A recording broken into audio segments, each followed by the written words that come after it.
Back in 2020, one dam in China produced so much electricity that it could power all of New York for 2 years. The dam breaking records was none other than the Three Gorges Dam in the province of Hubei, China. We crown it as the world's biggest dam because of its instantaneous generating capacity of 22,500 megawatts. The Three Gorges hydroelectric power plant started operating in 2012, and since then it has been the world's largest power station. But what was supposed to be a symbol of the country's technological prowess became a double-edged sword. Who came up with the idea? Let's start from the beginning. The first provisional president of the Republic of China, Sun Yat-sen, was the one to envision the Three Gorges Dam. He talked about his plans of building this massive dam on the 20-kilometer strip of Yangtze River in his book, The International Development of China, in 1919. He dreamed of building a plant that could churn out 30 million horsepower just downstream of the Three Gorges, which are located right in the middle of the river. For those of you who don't know, gorges are narrow valleys with a stream running through them. Sadly, he didn't live to see his vision turn into reality. It was after his death that Chiang Kai-shek, the leader of the national government, decided to work on the project. The dam certainly felt like one of those one-in-a-million ideas because when the Japanese thought they were nearing victory during the Second Sino-Japanese War, they made the Otani Plan, a design plan for the dam in 1939. But they never got to put their plan into action. Instead, Chinese engineers got the chance to work on it. They went to the US and came up with a design plan for a dam of this size. Explorative studies continued, but they stopped in 1947 as the country had its hands full with the Chinese Civil War. It was the Chinese leader Mao Zedong who breathed new life into the project when he ordered feasibility studies for the site after the Communist Revolution in 1949. But all hopes for the project went out of the window because Zedong started working on the Gezhuba Dam located nearby. His move ended up creating financial problems for the Three Gorges Dam. In 1992, Congress decided to vote on whether to go through with the project or not. Surprisingly, the dam did not have a lot of fans and got a very low approval rating of 67.75%. Although the rating wasn't very flattering, it still meant a win for the project, and construction began officially on December 14, 1994. Why did they build it?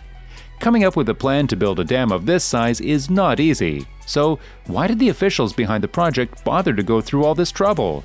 Well, they had a couple of things in mind. First, they wanted China to be at the very top when it came to energy production. And building the world's largest hydroelectric power plant was their ticket to get there. The fact that they'd end up with a national landmark in the process wasn't too shabby either. The Yangtze River is the largest river in China and Asia. It wasn't easy for ships to navigate through the river's gorges, so another reason for building this dam was to increase the shipping capacity. However, the main reason they wanted to build the dam was to combat heavy floods in the area because it suffered many massive floods. One flood in 1931 took the lives of 4 million people. But with a dam that could hold millions of cubic feet of floodwater during monsoon season, things would be a whole lot better for the people living in that area. With these reasons in mind, the officials didn't give up on the project at all, even though it took 40 years for the Chinese government to set a plan in motion. Construction of the dam. As for construction, the Three Gorges Dam is a straight-crested gravity structure. A gravity dam is made out of concrete, which is designed to hold back water just by the weight of its material. And a lot of material went into making this dam. About 27.2 million meters cubed of concrete was used with 46,300 tons of steel. That's enough steel to build around 63 Eiffel Towers, and the concrete used is twice the amount needed for the Itaipu project in Brazil, which was the largest dam in the world at the time, before being kicked to second place by the Chinese contender. Moving on to dimensions, the dam runs 2.3 kilometers and has a height of 180 meters. The 600-kilometer-long strip submerges the areas of Wu, Kutang, and Xiling gorges. There aren't a lot of structures that are visible on Earth from space, but according to NASA, the Three Gorges Dam is so massive you can see it from outer space. As for capacity, the dam holds 39 trillion kilograms of water at 175 meters above sea level. That's enough water to slow down the rotation of the Earth. The dam completed construction in 2006, and when the very last of the main water turbines started working, the hydropower plant became fully operational on July 4, 2012. so it took about 17 years to build the giant structure. Still, there was one last component left to build, and it was the shiplift. The lift would move ships across the dam with the help of cranes. It's pretty much like a giant elevator for ships. The 5-tier ship locks became operational in December 2015.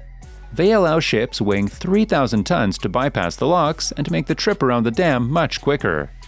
The dam project took 40,000 workers and $31.7 billion for its completion. Now, that seems like a steep price, but the people behind the project were hopeful that the dam would eventually pay off once it was up and running. And that's exactly what happened. The total cost of the dam was recovered by December 20, 2013, proving that the dam was really a success. But things didn't always look so bright for the dam. When the reservoir filled for the first time, 80 hairline cracks appeared in the dam structure. But after experts inspected the project, they said that all 163,000 industrial units were secure, and the deformation observed was perfectly normal. Power generation capacity of the dam. The dam has 34 generators working on site.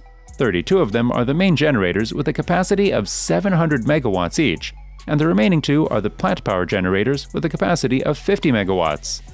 The generators did not start operating at the same time. The first main generator of the North Wing started working on July 10, 2003, and the entire wing became fully operational on September 7, 2005.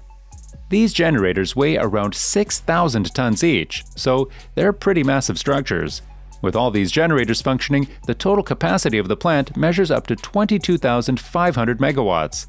This is 3 times the capacity of the Grand Coulee Dam, which is the largest in the United States. Back in 2018, the plant generated 101.6 terawatt-hours of electricity, which is 20 times more than the Hoover Dam in the US. The plant typically produces less than its maximum output, but it did reach that mark during the flood in August 2009 for a short time.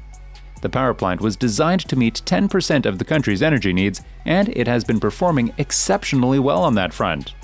Back in 2020, the dam managed to generate 88.2 billion kilowatts of energy, breaking the record for the annual power generation volume. That's enough energy to power all of China for 1 year. Initial concerns. Of course, no project comes without its critics, and with a dam this massive, it had its fair bunch. Many raised concerns about the dam's collapse, the destruction of rare architectural and archaeological sites in the area, and the magnificent scenery in the place that was going to be lost forever with the dam's construction. Others were worried about the possibility of earthquakes and landslides because of the water collected in the reservoir. And what about the displacement of the 1.9 million people living in the 13 cities and 1,500 towns along the river? The government tried providing services and funds for the relocation of these communities, but it did not help with the mental and physical anguish of the residents. Some engineers suggested that they construct a smaller dam, which would not only cost less, but also have a lower impact on the local communities and generate about the same amount of power. Even the World Bank refused to finance the project because of these potential issues. But all the red flags looked like minor inconveniences that could be traded for the greater good that the dam promised. So, construction got the stamp of approval. The aftermath. However, it seems like the critics were spot on with their concerns about the project. The dam ended up damaging its environment. For one, 80% of the land is experiencing erosion and depositing around 40 million tons of sediment in the Yangtze River. Because the dam blocks the river's flow, much of this sediment settles there instead of flowing downstream. The absence of this sediment downstream makes the riverbanks vulnerable to flooding. However, the biggest risk is for Shanghai, which sits on a massive sedimentary plain. With no arriving sediment, the city is pretty much vulnerable to sinking as well. Even the landslide nightmare came to life. In the first 4 months of 2010, there were 97 landslides alone. Back in May 2009, one landslide resulted in 20,000 to 50,000 cubic meters of rocks and stones falling into the Wuxia Gorge of Wu River. How does a dam cause landslides? Well, filling up the 175-meter-deep reservoir increases pressure on the surrounding land, and when water is withdrawn from it rapidly, it disturbs the slope's stability in the area. In 2012, even China's Ministry of Land Resources openly admitted that there have been 70% more landslides than predicted. Some landslides have even taken out the hydropower stations at the dam. It also looks like the dam isn't cut out to handle heavy floods either. In 2020, China faced the heaviest flood season ever in more than 3 decades and filled the dam to near maximum capacity. This shows that when the season gets worse, heavy floods limit the use of the dam as an effective flood control tool. Researchers have also found that the dam cannot slow water flow downstream during extreme floods. Other than that, it seems like the critics' concern for the archaeological sites was right as well, because the 600-long-kilometer reservoir ended up flooding more than 1,300 culturally important sites, including the ancient sites of Guizhou, Wushan, and Quizhou. Efforts were made to relocate some of the relics to a safer location, but they couldn't do much for the undiscovered artifacts. There were others that couldn't be preserved because of their location, like the hanging coffin site in Shennong Gorge. However, the scariest and perhaps the most dangerous aspect of the dam is that it's actually been found to cause earthquakes. One study by the China Earthquake Administration in 2010 discovered that the dam triggered about 3,400 earthquakes from mid-2003 to the end of 2009. This is because the dam sits on 2 major fault lines, the Zhuwanxi and the Zigui Badong. The changing water level causes strains on these fault lines and increases seismic activity in the area. Overall, the dam generates a lot of power for the country and has become the pride of China. But one cannot ignore the other side of the coin as the dam wreaks havoc on the surrounding regions. The dam should serve as a guiding light for future projects so engineers can design more environmentally and socially conscious projects. Let us know your thoughts in the comment section down below, and make sure you like and subscribe to Super Rich Daily. Don't forget to hit that bell icon so you get notified the moment another video comes out.